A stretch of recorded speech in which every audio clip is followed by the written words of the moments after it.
Hello friend, চলে এসেছি নতুন একটা ভিডিও নিতে। এই ভিডিওতে তোমাদের বেশ কয়েকটা সিনেমা আপডেট দেবো। প্রথম যে আপডেটটা আসছে সেটা দি রাজা সাহেব থেকে। দি রাজা সাহেব থেকে যে আপডেটটা আছে সেটা হচ্ছে প্রথমে এটা রিলিজ করার কথা ছিল, তোমরা জানো যে এপ্রিল মাসে, সেটা পোস্টপন হয়ে জুলাই মাসে গেছে এবং জুলাই মাসে সেটা শোনা যাচ্ছে 25শে জুলাই। কিন্তু দেখো মান্থটা ঠিক আছে কিন্তু যে ডেটটা সেটা কিন্তু ভুল আছে। এটা একটা অস্ট্রেলিয়া, তোমরা জানো যে অস্ট্রেলিয়াতে যে ডিস্ট্রিবিউটার যাদের দেওয়া হয়েছিল তারা কিন্তু একটা তাদের পেজ আছে, সেই পেজে তারা এটা বলেছে যে জুলাই মাসে রিলিজ করছে, কিন্তু তারা ডেটটা কিন্তু মেনশন করেন। এখানে কিন্তু ডেটটা যে রিউমার আসছে যে 25 তারিখ, দেখো 25 তারিখে এই জন্যই হবে না, কেননা তার পরের মাসে কিন্তু মানে অগস্টে কিন্তু ওয়ার 2 রিলিজ করছে। মানে ওয়ার 2 এর মাঝে কখনোই, দেখো ওয়ার 2 তে এনটিআর আছে, একটা তেলেগুর অ্যাক্টর, এখানে দি রাজা সাহেবের প্রভাস হচ্ছে তেলেগুর একটা, তো এত কাছাকাছি কখনই দুটো সিনেমা একসাথে রিলিজ করবে না। যেটা কিন্তু খবর আসছে যে 10 তারিখের মধ্যে কিন্তু রিলিজ করবে, যেটা অনেকটা সম্ভব, যেটা 4 বা 5 তারিখে কিন্তু রিলিজ হয়ে যেতে পারে দি রাজা সাহেব, এরকমটাই কিন্তু খবর আছে। দেখো তোমাদের আমি আগেই বলেছিলাম যে এই যে horror genre, horror comedy genre যারা দর্শক হয় তারা খুব চুপচাপ যায় এবং এটা একটা লং টার্মে হয়। যেমন তোমরা দেখো ভুল ভুলাইয়া বা স্ত্রী, দেখো কত সিনেমা গেল এলো কিন্তু ওই সিনেমা কিন্তু স্টিল কিন্তু হলে চলছিল। সেরকম কিন্তু এই সিনেমাটা কিন্তু অনেকদিন লং টার্মে চলবে এবং 1 মাস যদি থাকে তারপরে যদি ওয়ার 2 রিলিজ করে তাহলে অনেকটা হাতে সময় পেয়ে যাবে। তো সেই জন্য কিন্তু অবশ্যই এটা জুলাইয়ের একদম প্রথম দিকেই রিলিজ করবে, ধরো 4 থেকে 10-এর মধ্যে কিন্তু এটা রিলিজ হয়ে যাবে।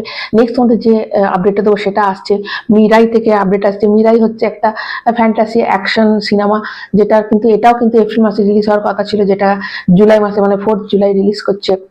তো এত কাছাকাছি রিলিজ করছে, এটা আদৌ পসিবল কিনা জানি না, তবে এটা কিন্তু একটা বেশ অ্যাডভেঞ্চার সিনেমা, বেশ অ্যাকশন অ্যাডভেঞ্চার, তো বেশ ভালো একটা সিনেমা আসছে। তো এবার দেখা যাক যে এর মধ্যে আবার ডেট পেয়েছে কিনা, তবে এটা দুটো ডেটই কিন্তু একদম ফিক্সড মোটামুটি, মানে দি রাজা সাহেব এবং এই যে মিরাই, এটা দুটো কিন্তু একই সাথে আসছে, মানে কাছাকাছি 1-2 দিনের মধ্যে কিন্তু রিলিজ করবে। নেক্সট তোমাদের যে আপডেট দেবো সেটা হচ্ছে অখণ্ড 2 থেকে আসছে। এখানকার ভিলেন ঢুকে গেছে, ভিলেনের নাম হচ্ছে আদি পিনি শেট্টি, মানে একটা বিভৎস এবং খুব দারুণ কিন্তু একটা, সে হচ্ছে ভিলেনের রোল করছে এবং মানে বিভৎস কিন্তু রোল করে, তোমরা মানে যারা নাম শুনেছো তারা জানো।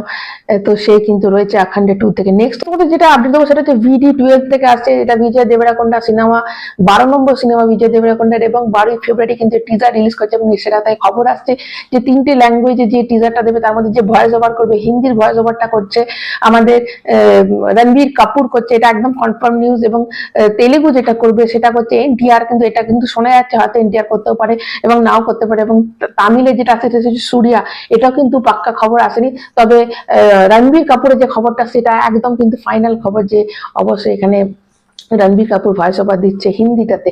নেক্সট তোমাদের যে আপডেটটা দেবো সেটা আসছে এলসিইউ থেকে। লোকেশ কানেগড়া যে নতুন সিনেমা সেটার খবর এসেছে এবং এতে কিন্তু শোনা যাচ্ছে যে লোকেশ কানেগড়া দুজন হিরোকে নেওয়ার খুব ইচ্ছা আছে, একটা হচ্ছে ধানুষকে নিতে পারে বা একটা হচ্ছে রামচরণ।